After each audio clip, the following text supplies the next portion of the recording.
Barakata Yahweh, Barakata Yahushai, Bayishim, Rakah Kudash, Barakatum. First and foremost, I want to give all praises, glory, and infinite honors to Yahweh, Bayishim, Yahushai. Double honors to the apostles and elders of Great Millstone who ruled and teach well. In peace and salutations to Akim out there pushing this word in truth and sincerity to the four corners of the globe. May you brothers endure until the end. This is the brother Raya with another video. And I'm going to start it off in Numbers chapter 20, verse 14 to 21. And Moses sent messengers from Kadesh unto the king of Edom. Thus saith thy brother Israel, thou knowest all the travail that hath befallen us, how our fathers went down into Egypt, and we have dwelt in Egypt a long time, and the Egyptians vexed us and our fathers. And when we cried unto Yahweh, he heard our voice, and sent an angel, and hath brought us forth out of Egypt. And behold, we are in Kadesh, a city in the uttermost of thy border. Let us pass, I pray thee, through thy country. We will not pass through the fields or through the vineyards, neither will we drink of the water or of the wells. We will go by the king's highway. We will not turn to the right hand nor to the left until we have passed thy borders. And Edom said unto him, Thou shalt not pass by me, lest I come out against thee with the sword. And the children of Israel said unto him, We will go by the highway, and if I and my cattle drink of thy water, then I will pay for it. I will only, without doing anything else, go through on my feet. And he said, Thou shalt not go through. And Edom came out against him with much people and with a strong hand. Thus Edom refused to give Israel passage through his border, wherefore Israel turned away from him. This is Ecclesiastes chapter 1 verse 9. The thing that hath been, it is that which shall be, and that which is done is that which shall be done, and there is no new thing under the sun. And there's definitely no new thing under the sun. These Edomites, or so-called white people, still have that perpetual and violent hatred towards you Israelites, or so-called Negroes, Latinos, and Native Americans. And when society truly collapses and we're knee-deep in Jacob's trouble, there's going to be a vicious, violent race war where these Edomites are really going to show their horns towards you Israelites and show you how they truly feel. So that's why it's imperative for you sincere Akim right now to do the best you can to get away from these heathens as much as you can. You may think you have a so-called good white friends in the world or anything else like that. But when these race wars really pop off, it's going to get real tribal out here, and you don't want to be caught out here with your ass in the breeze, you getting put to death or your loved ones getting put to death because you didn't take heed to the scriptures. And to show that these Edomites still have this perpetual hatred towards you Jakes, and that there's nothing new under the sun, I'm going to profile this clip from a show called Democracy Now! Titled Katrina's Hidden Race War.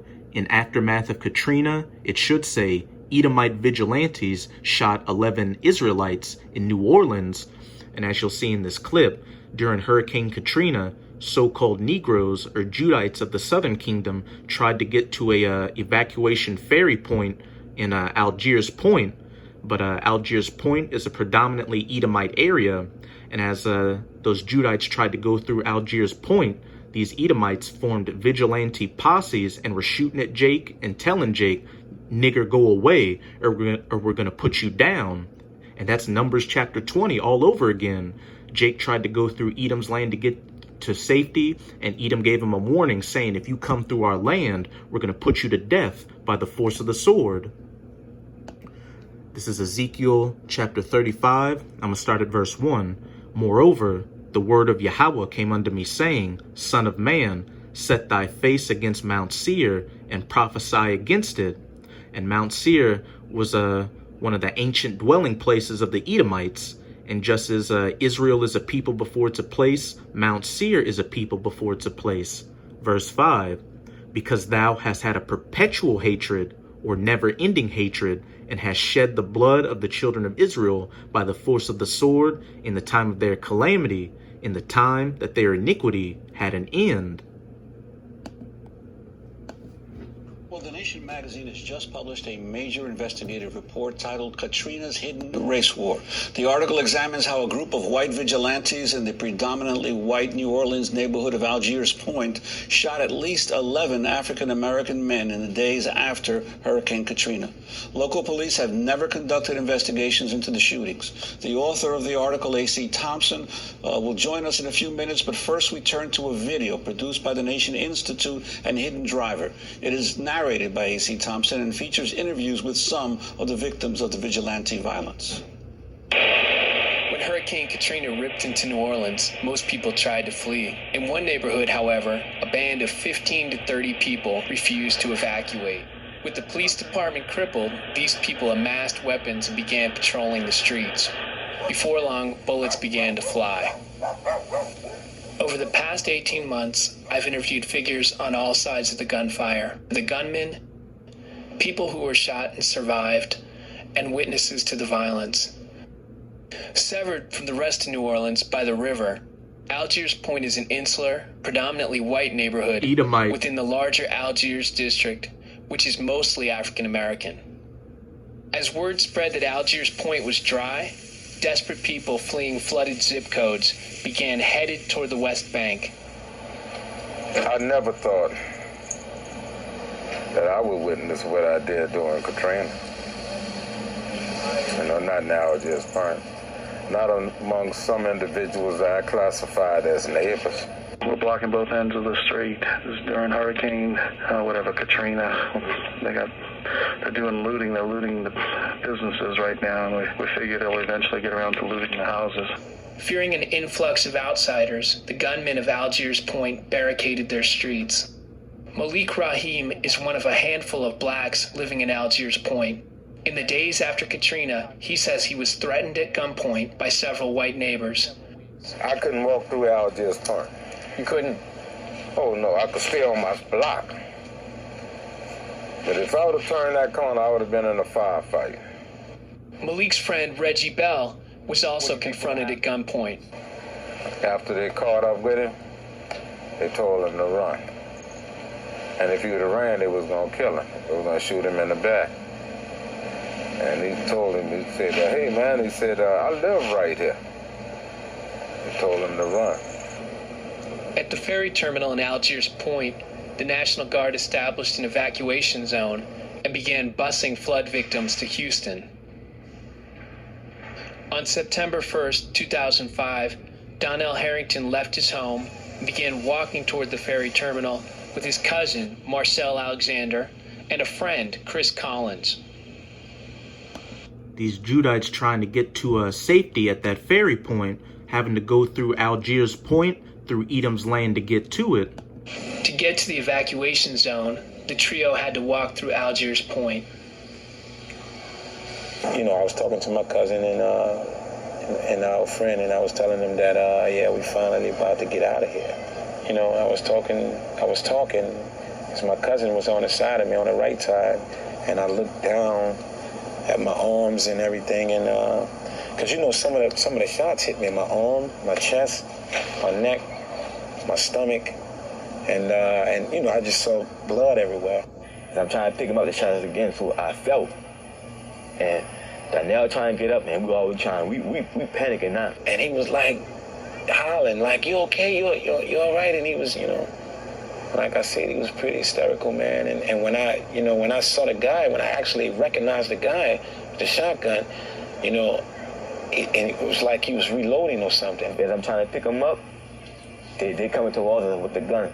It's like probably, like at that time, like probably 2 or 3 of them. And so now I'm trying to get out this guy, trying to get away from him, you know.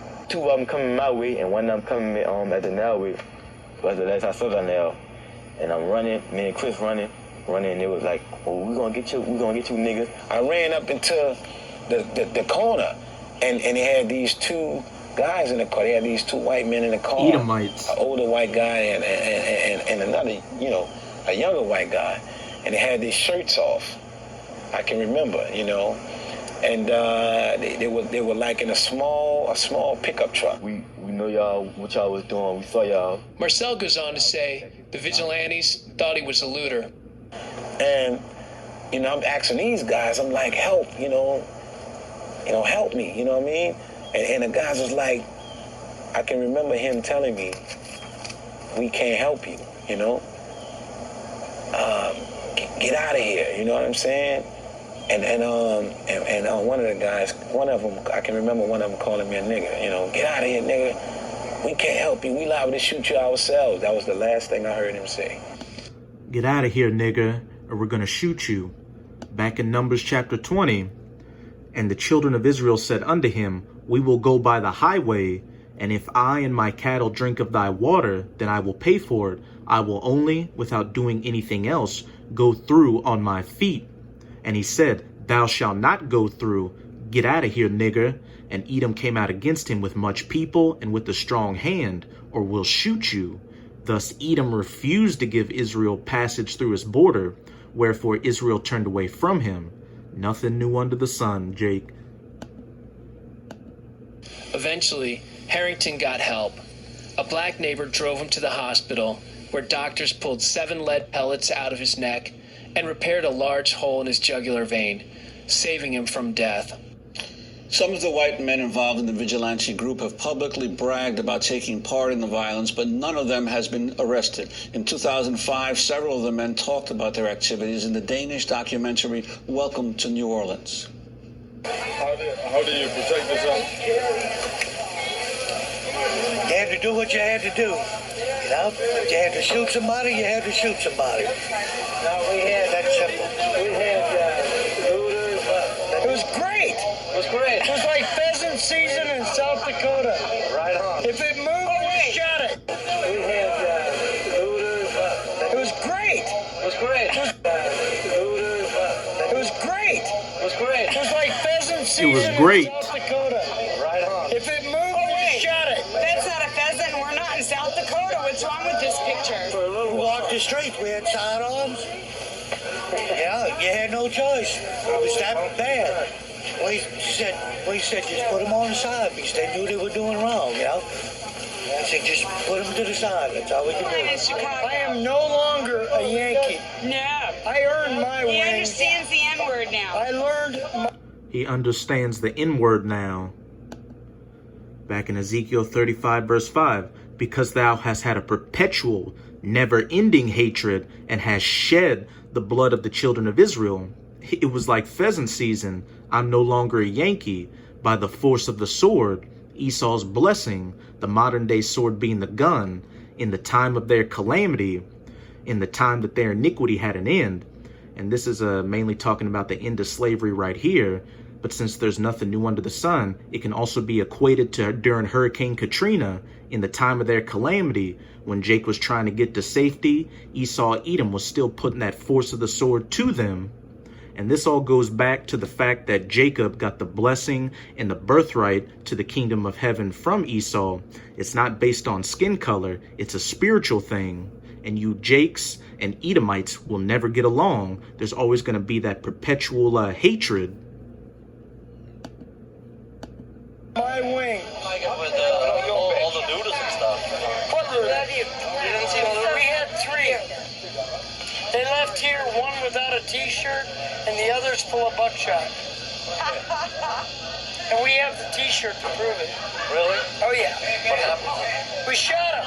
What happens in other parts of this state, I don't know about. But We don't care about. But in this neighborhood, we take care of our own. We sent them back into wherever they came from and said, don't come back. That's from the Danish documentary Welcome to New Orleans. A.C. Thompson is with us here in our Firehouse studio in New York, the award-winning journalist on the staff of ProPublica. That's pretty much it with that video. You get the point. But hey, Akim, there's nothing new under the sun. These Edomites still have that perpetual hatred towards you Israelites, and once these race wars really kick off, they're going to show it. Your so-called good white friends in the world are going to turn against you on a dime. So that's why it's imperative that you drink from these rivers of living waters while you still can. Watch as many of these videos as you can. And if you've got a camp where you live, go out and listen to the men of the Lord, because these scriptures are going to be the only thing that's going to save you from these coming calamities. This is Romans 15 verse 4. For whatsoever things were written aforetime such as these Edomites threatened to kill Jake when they tried to pass through their lands in Numbers chapter 20, were written for our learning. When we see examples such as what happened during Hurricane Katrina, we know that it wasn't just so-called white people panicking. We know that it was the spirit of Esau, Edom, having that perpetual hatred towards Jake, putting Jake to death when he got the chance to do so without any consequences, and that it will happen again. That we, through patience and comfort of the scriptures, might have hope. Hope that if we do whatever we can to hearken back unto our power, Yahweh Ba'ashim Yahushai, and follow these laws, statutes, and commandments to the best of our abilities, we'll have a chance of being of that elect number and being saved from these coming calamities. This is Matthew chapter 24, verse 7. For nation shall rise against nation, and kingdom against kingdom, and there shall be famines and pestilences and earthquakes in divers places. And that nation rising against nation are these coming race wars. And again, to you Israelites that have heathen friends out there, you better be doing whatever you can to limit your contact with them and not be in a situation where you're going to be around them when these race wars kick off, because they're going to turn against you and put you and your loved ones to death and spoil your goods. Now I'm going to close it out in Isaiah chapter 13, verse 13 through 16. Therefore, I will shake the heavens, and the earth shall remove out of her place in the wrath of Yahweh of hosts, and in the day of his fierce anger. And it shall be as the chased roe, and as a sheep that no man taketh up. They shall every man turn to his own people, and flee every one into his own land. People getting tribal and going back to their own and protecting their own and fighting outsiders, race wars, nation rising against nation. Everyone that is found shall be thrust through, and everyone that is joined unto them shall fall by the sword. You hard-headed Israelites who refuse to hearken unto these words and think that these heathens are going to be in that we are the world, one love spirit in that day and help you out, are going to learn the hard way through that death by pain. Especially you Israelite women. We know you Israelite women love you some Edomite man and like to have a tear baby with that good hair. Well, he's going to show you that appreciation by putting you and that tear to death. Verse 16, their children also shall be dashed to pieces before their eyes. These heathens, especially these Edomites, are going to put your children to death before your eyes. Their houses shall be spoiled. They're going to break into your houses and take all your goods, and their wives ravished. They're going to rape your wives in front of you. So with this video, I hope you sincere Akim were edified. Just keep strong and keep pushing this word. We're almost out of this final wicked captivity of the heathens, chiefly Esau, Edom. And as always, I'm going to say Abad Babal, Kwam Yasharala. Till next time, Shalom.